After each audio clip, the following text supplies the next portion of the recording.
12 তাৰিখে ৰাতিপুৱা 11 বজাত অসমৰ নতুন মন্ত্ৰীসভাই শপত গ্ৰহণ কৰিব। অহা 10 তাৰিখে ৰাতিপুৱা 10 বজাত ভাৰতীয় জনতা পাৰ্টি বিধায়িনী দলৰ বৈঠক হ'ব।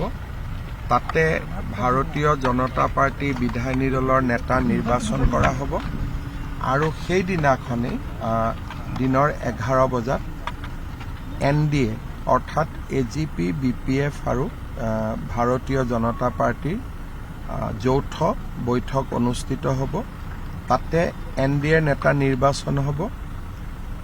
12 বজাত অসমৰ ৰাজ্যপালক সাক্ষাৎ কৰি চৰকাৰ গঠনৰ অনুমতি দিবলৈ অনুৰোধ জনোৱা হ'ব আৰু ৰাজ্যপাল মহোদয়ে অনুমোদন দিয়াৰ লগে লগে চৰকাৰ গঠনৰ প্ৰক্ৰিয়াও আৰম্ভ হ'ব আৰু 12 তাৰিখে 11 বজাত প্ৰধানমন্ত্ৰী নৰেন্দ্ৰ মোদী ডাঙৰীয়াৰ উপস্থিতিত শপত গ্ৰহণ অনুষ্ঠান অনুষ্ঠিত হ'ব। আৰু কোন কোন ছাৰ মুখ্যমন্ত্ৰী? ইয়াতে আমাৰ প্ৰায় 20খন ৰাজ্যৰ মুখ্যমন্ত্ৰী উপমুখ্যমন্ত্ৰীসকল অহাৰ সম্ভাৱনা আছে।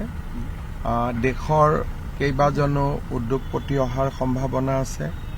আমাৰ অসমৰ সত্ৰাধিকাৰ প্ৰভু ঈশ্বৰসকল অহাৰ সম্ভাৱনা আছে আৰু ভাৰতীয় জনতা পাৰ্টি আৰু অসম গণ পৰিষদৰ বুথ কমিটিসমূহৰ সভাপতিসকলকো বা আমাৰ গাঁও পঞ্চায়তৰ নিৰ্বাচিত প্ৰতিনিধিসকলকো এই অনুষ্ঠানত যোগদানৰ বাবে আমন্ত্ৰণ জনোৱা হৈছে। On 10th, BJP legislature party will meet in presence of our central observer Sri JP Nadda and Sri Naib Singh Saini, Union Minister and Chief Minister of Haryana. Once the leader is selected, it will be ratified by the NDA legislature party because we have two partners, Bodoland's People Funds as well as Assam Gana Parishad. Once formality is over, then definitely the legislature party will select a delegation and delegation will go and meet Governor of Assam and stake claim to form the government.